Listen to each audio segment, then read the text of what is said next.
kan than hi chan chia si lung phim te in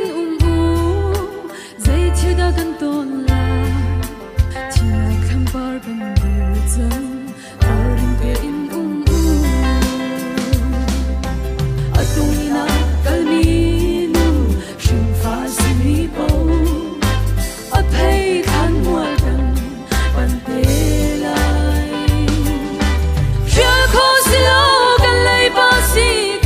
shim shim go lai kay dan chiam lo tina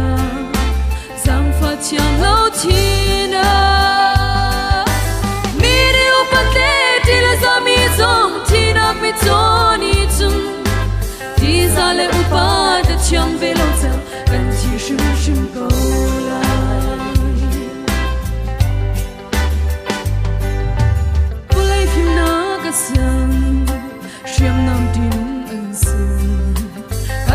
ti tin phang in a khutam pian shoi vutam an cham te ni chuan ta ve dai sham na go thong long a thang atung ina kalmi no shim fa si mi po a phei than mual kan pan te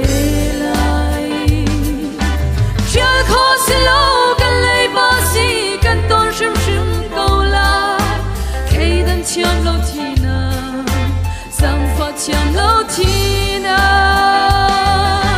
mi de opat le ti le za mi zong tina mi zoni chung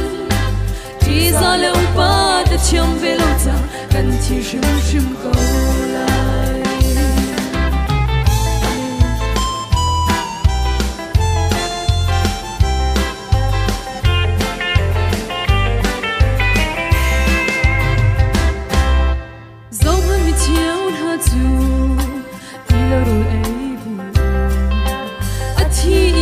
chiam ni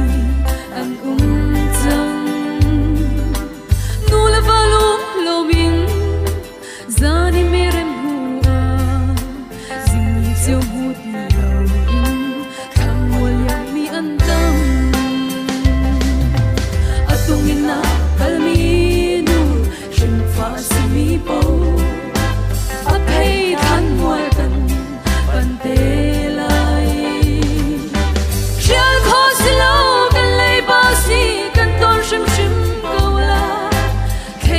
chiam lo tina sang fa chiam lo tina mi de upat le ti le za mi zong tina mi zoni chung ti za le upa de chiam ve lo za kan chi shim shim go lai chung khar po zong na za atuan I agu mi chiao kha chu rum in tham ti lo lei dai chiam mi an tang ja le zum moi tu han me lo zu le va in a chiam mi an tam pi atung ina kalmi nu shin fa si mi po a pei than mual kan pan te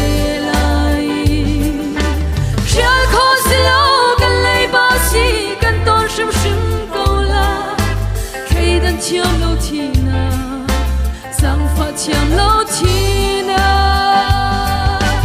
mi de upat le ti le za mi zong tina mi zoni chung ti za le upa de chiam ve lo za